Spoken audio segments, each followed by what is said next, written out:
what's he got to watch out for? Crossface. Crossface, right? So I pass guard, and now I'm going to transition this hand to the crossface, right? What does he do? He blocks. Okay, so there are 4 types of transitions, okay? Proactive transitions and reactive transitions. Micro and macro, okay? So the proactive ones are ones where we're trying to create opportunities before they have a chance to stop. Reactive ones are meaning that he does something and I have to respond. Micro transitions are little transitions within where you already are. Moving a hand, moving a leg. Macro transitions are things like going from side control to top. We're going to cover all 4 today. Proactive micro, proactive macro, reactive macro, and reactive micro. So, as I pass, I've got to properly transition my hand to the crossface or he's going to block it. And the last thing I want is to be caught with my arm floating out in space here, unattached.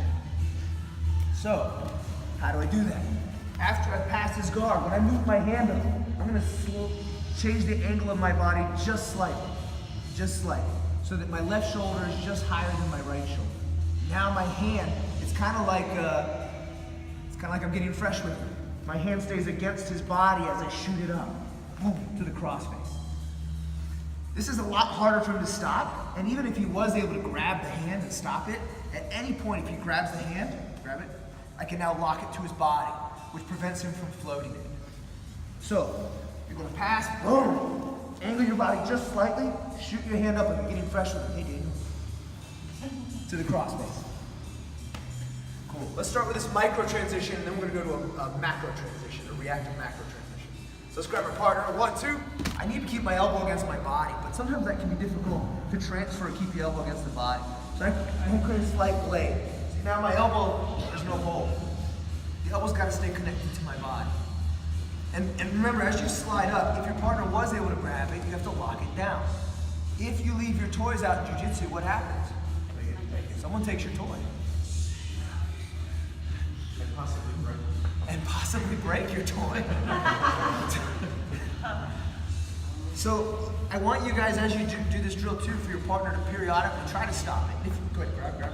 And if you can stop it, cool. If you can't, that's fine too. But if he does stop it, I lock it. If we do lock it, we do lock it like kind of early on, do you want us to do anything like right after that? Like switch our hip? Well, there's a number of things you can do. And I'll go ahead and cover that real quick. It wasn't in the plan today, but I'm going to cover it. So let's say he does grab it, but it's not where I want it. Okay, so there's a concept I teach called rescue theory. Now, a lot of people in jiu-jitsu, they make the mistake of thinking, well, it's my arm versus his arm. Let's let him battle it out. No, if something's in danger, like right now, he's trying to create some threat on my grip here. He's not allowing me to transition it. I send another one into rescue, right? So in this case, like my knee, now I take what I want, and then I finish it. Right? So if he does lock it down, and sometimes I can create a threat that will make him release that grip. Yeah, there we go. Now look, I got my crossface.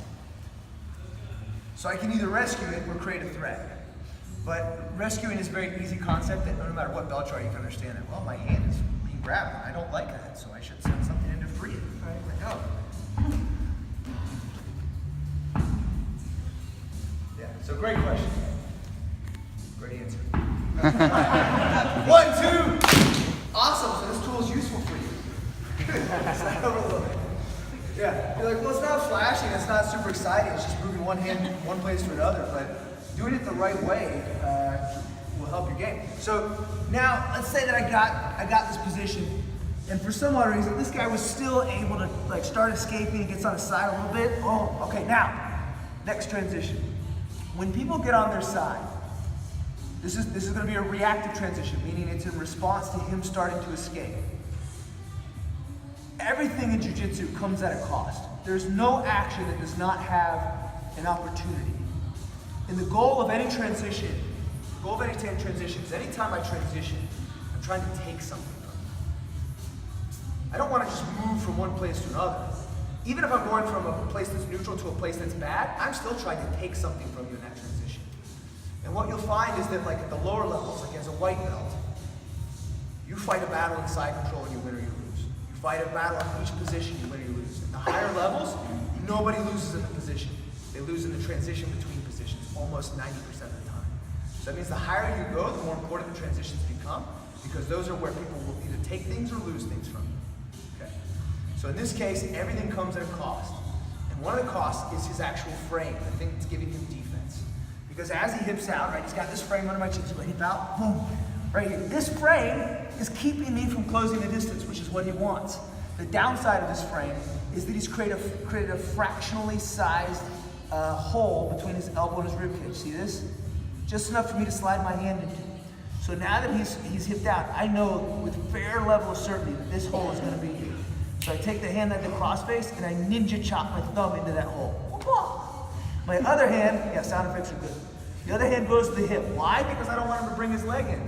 I got to slow that down. So I ninja chop in the armpit, I put my hand on his hip, and now I run. Whoa, to the other side. My knee, it'll bend that far. Goes behind the shoulder so that he can't turn back.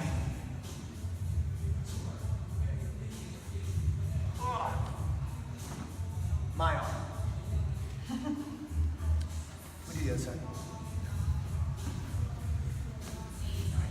So he builds his frame, he starts escaping. Chop the armpit, other hand in the armpit, in the hip. Now I run the circle. What you notice, as I run the circle, my hand sets up for my figure 4 and arm. Now it's easy. My arm. What happens if you leave your toys out? He left his toy out. So now we're going to spin to the back and attack the figure 4 on the arm. All right, so let's, everybody questions? Everyone's good? All right, 1, 2. When I spin, I got to keep my chest against the arm. And of course, even if you do everything right, you get the arm, chest against the arm, you're putting pressure on it, you have a good grip. They know the arm is in danger, they're going to try and turn into you and free their arm. Oh, if that happens, we're now back in side control. Now we can recycle what we've already learned, but I want to add some new material. So let's talk about how we transition to top mount. Okay, the most common mistake we see people make when they move to top mount is they realize, well, my leg has to go over, so they just put their leg over, their partner puts them in half guard. And all that work passing guard is down the drain. So I'm going to move to top mount, but more than just moving to top mount, my goal is to try to take some things from my partner as I do so. So my knee is going to slide across the belt line, right? I slide across the belt line. See, my foot is tucked, you can't grab my foot. Now I've got to be careful here at this point. If I start to move my foot to the other side now, he can still grab it, and now he pushes the knee and I'm back in half guard. I did it right though, my knee went across the belt. So, my knee goes across the belt. As soon as my knee touches the mat, boom. My knee and my hand. My knee slides up and my hand is gonna help. Now my foot comes out, and it's a lot harder for me to grab. But look what's also happened. You see how it's yes, his elbow is now away from his body. And this is dangerous for him. There's so many things you can do when this happens. I mean, anything.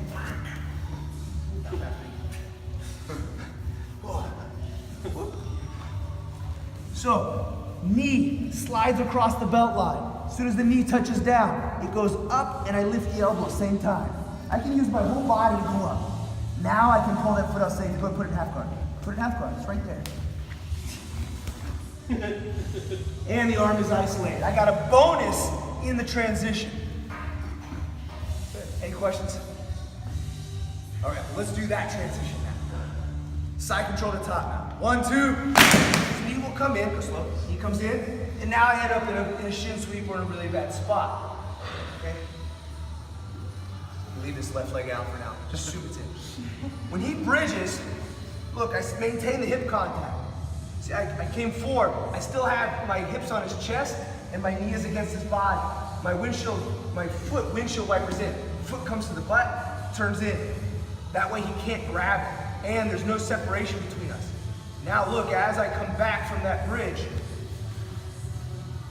the point of contact goes from my hips on his chest to my shin on his belly. Okay, so try to avoid hopping because hopping creates separation. Separation is not what we want, right? We want contact because when we're in a dominant position, contact is control. Friction is beneficial, right? Yeah. All right, cool, thanks. Ready, 1, 2. Okay, great. Now, He doesn't like the pressure on the knee, so the most common thing, natural reaction, puts his hand on his knee, right, and starts to escape to the side, all right, and so she's forced to try and recover any position she can, so she goes to your case of Tommy, that's a common one. Okay, yeah, that was all right. That was all right. Let's go back to it again. Let's take something from our partner, right? Now, actually, you know what? I think I should. Just jump in this. I know he's gonna move my knee. I know he's gonna move my knee, all right? But I need to take something from him at every step. So when he starts to escape, my knee is gonna clear his arm. Now that he doesn't have that arm, a couple things have happened. One, his hand can't protect his neck, so I can freely take whatever grip I wish, in which case I like a thumb in grip. The other thing that can happen is this arm becomes all alone, and it becomes my arm. Right? So you have a lot of choices by clearing one arm. You've isolated the rest of his body from his arm. So when I make this transition from knee on belly, as he starts to escape, or I can do it proactively even, instead of reactively, my knee clears the arm as I slide into casing. Now I take what I want from him. In this case, we're going to do a thumb in on the collar grip. Here. And if this is a street fight, now that his arm is out of the way, what's he going to protect with? Yeah. So, question, are you going back to the collar or to the side, or does it matter? As deep as I can get it, back to the collar. I like to feel his spine on my thumb. It's reassuring. So, one, boom. I don't just bring the knee down. I collapse his arm in the process. Two, but look, I want to show you something too. Even though my leg is attacking sort of this upper right quadrant of his, my body is still suffocating the hips. If I'm too high, those legs, especially with someone like Summer, you guys ever grapple with Summer and you see their feet come up out of nowhere? Yeah, don't let that happen.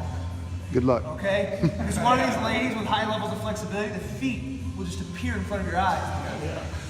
So you gotta sort of mitigate that by controlling the hips, even though your knees down. Yeah, see, that's a lot harder when you bring his hips up.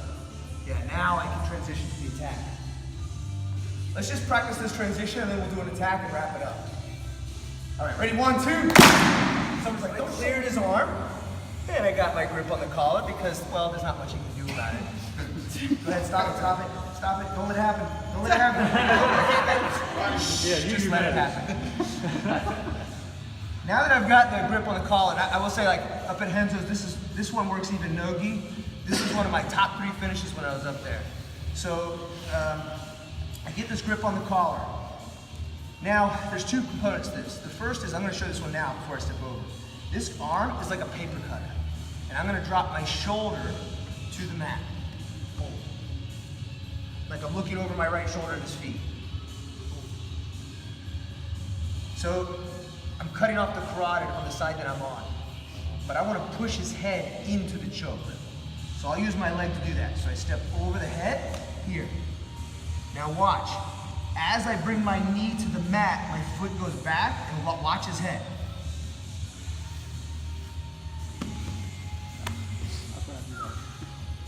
Kanto's choke. Now let's say I step over, I drive the knee down, my shoulder goes to the mat, I'm gonna loosen the choke just a little bit. So I get all the way here and I can't finish.